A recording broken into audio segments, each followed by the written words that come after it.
Magandang hapon mga kasari-sari test ko dyan. Ito na naman ang atitintin ninyo. Siyempre, may Imam Marites na naman ako sa inyo. Pero bago ko simulan ang pagchichismis ko sa inyo, ukol pa rin siyempre sa tindahan.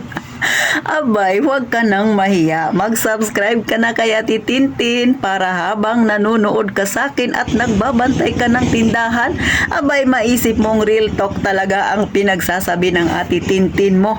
Alam ko, maraming makakarelate dyan. At kung ikaw naman ay walang tindahan, abay, pag gusto mo nang magkaroon ng negosyo at ganitong negosyo ang nais mo, hindi pa man, alam mo na ang gagawin mo pag nangyari ito sa'yo. Kaya, mag-subscribe ka na kay Ate Tintin. Sige na, please.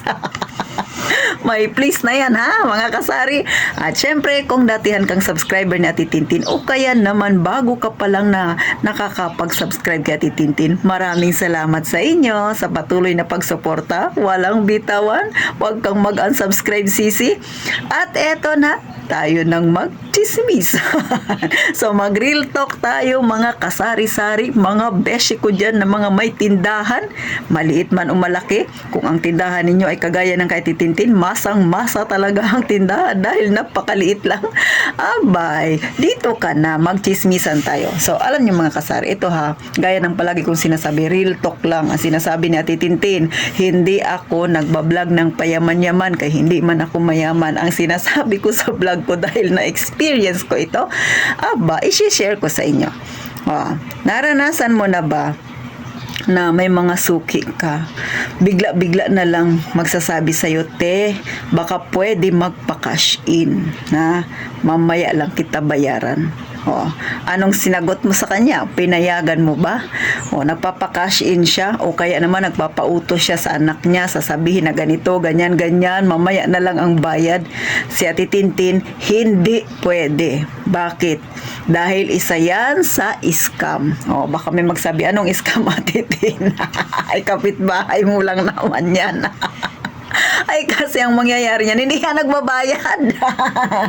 Na-send mo na minsan yung pera, pero hindi pa siya nagbabayad. Di ba, mga kasari? So, diyan nag-uumpisa ang mamaya na ibabalik ko lang. Hindi yan totoo, sisi. Huwag kang maniniwala dyan. So, totoo lang, ha? Kahit pa sabihin nila na medyo may kalakihan yung tubo sa GCash, pero hindi pa rin. Bakit? Ang 1,000 ay 20 pesos. Paano kung nagpapasend siya sa'yo ng 5,000? Di ang tubo mo doon ay 100 lang. Paano kung hindi siya nagbayad? So, wala ka pa ring kikitain. Bakit? Ang laki-laki, 5,000. Minsan, mas pag naisip mo, pag ganyan ang style niya, mas maigi na lang magpautang ka ng paninda mo na halagang 100 kaysa sa mag-Gcash siya sa'yo ng 5,000 ang tubo mo 100 pag hindi siya nagbayad. Nga. So, mga kasari, sa totoo lang, sa Facebook, usong-uso yan. Kasi, kaya yan nagtitrending minsan dahil na-experience talaga yan ng mga beshi nating tindera. Sa bagay kay Tintin, hindi ko pa yan siya na-experience. Pero sa mga kakilala ko, nagtiwala sila dahil nga kapitbahay lang or kaibigan lang. Ibalik ko lang mamaya. Pagdating ko dyan, nandito kasi ako sa ganito, di ba? O kaya cash out. Cash out mo na. Ikaw mo na magbayad ng dumating na parcel ko. Cash out, doble-doble yung babayaran ko sa'yo, syempre. Pero wala pa naman siyang perang inaabot sa'yo. Abonado ka, mga kasari. Kaya sa mga wala pang tindahan dyan, na nagbabalak na magkaroon ng tindahan, wag na wag kayong maniniwala sa mga ganyan. Mga ano yan, mga scam yung mga pinagsasabi na yan. Lalo na yung term na ibabalik ko lang. Ako, huwag ka maniwala dyan, sisi, hindi yan totoo. Ayon yan sa experience ng Ate Tintin ninyo. Kaya nga na-share ko to sa inyo kasi totoo yan. Next, ano pa ba yung madalas na ginagawa sa atin ng mga customer? Ito ay kwento-kwentuhan lang naman nating mga tindera, ha? Atin-atin lang ito. I-marites natin yung mga pinagagawa ng customer natin. Ito pa, na katulad kanina mga kasari. So, meron akong customer, sabi niya sa akin, magpapaload raw siya. So, ang gawa ko, pag nagpapaload, 100 yun na regular. Ngayon, sabi niya sa akin, te, load mo ako. So, ako kasi, dahil nga marami ng mga nakikitang hindi maganda pag naglo-load ka, ako talaga yung nagpipindot. Pinapasulat ko sa kanya yung number, tapos yun ang gagayahin ko, pipindutin ko sa cellphone ko. Then, maliban pa doon, sinasabi ko sa kanya, ito yung number ha, paki-check kung tama ba. Babanggitin ko, babasahin ko sa cellphone ko. Pag sinabi niyang tama naman yung sinabi mo, te, bago ko i-go na, i-load, isi-send yung load. So, ito na ngayon. Nagsulat na siya sa papel, tapos inulit ko pa ulit sa kanya, dahil syempre, 100 yun. Sinisigurado ko lang dinatama yung number na ibinigay niya sa akin.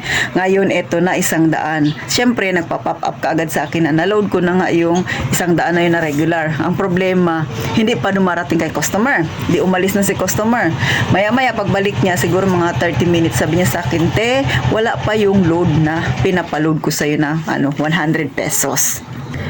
So, ang ginawa ni Ate Tintin, sabi ko, pag alis mo pa lang or hindi ka pa nga nakakaalis, dumating na sa akin yung pagbawas sa load ko kasi na-send ko na sa'yo. Ngayon, sabi ko, eto yung number. So, inulit ko ulit. Nagkamot siya ng ulo niya. Sabi niya, te, mali pala yung dalawang last 2 number ay nagkabaliktad. So, sabi niya sa akin, anong gagawin ko, te? So, parang pinaparamdam niya sa akin na dapat refund ko yung 100 niya. Ang sabi ko sa kanya, wala akong magagawa dyan. Una, ipinasulat ko yung number sa'yo. Ikalawa, dinouble check ko yung pagsasabi ko sa'yo o pagbabasa ko ng number na sisendan ko. Di ba? Nag-oo ka. 2 beses pa kitang sinabihan. Okay na ba ito? Nag-oo ka. So, hindi ako ang may pagkakamali, kundi ikaw. So, hindi ko siya pwedeng i-refund dahil hindi ko naman mali, kundi ikaw. Di ba? So, pinakita ko yung sinulat niya. Ito yung sinulat mo. Kung mali man yung 2 number mo dahil napagbaliktad mo, hindi ko na problema yun. So, alam nyo mga kasari, iilan lang ito sa mga customer natin na minsan, kahit alam naman nila na sila na yung may mali, siyempre nagtatry pa rin sila na baka maawa si tindera. Pero nasa sa inyo naman yan kung kayo ay maawain. Pero kaya titintin, malulugi ako. Hindi ko naman kasalanan yon mga kasari. Pero sa totoo lang, may mga customer pa ako na ganyan din.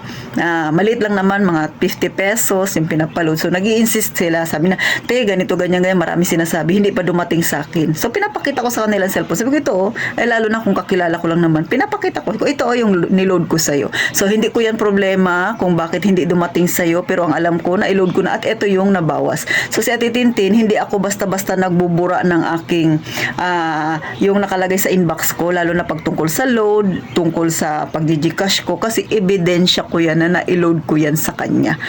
Binubura ko yan after 2 days or 3 days mga kasari. Kasi alam ko, hindi na siya magko-complain dahil ilang araw na yung palugit na yan, napaka-imposible naman na, di ba?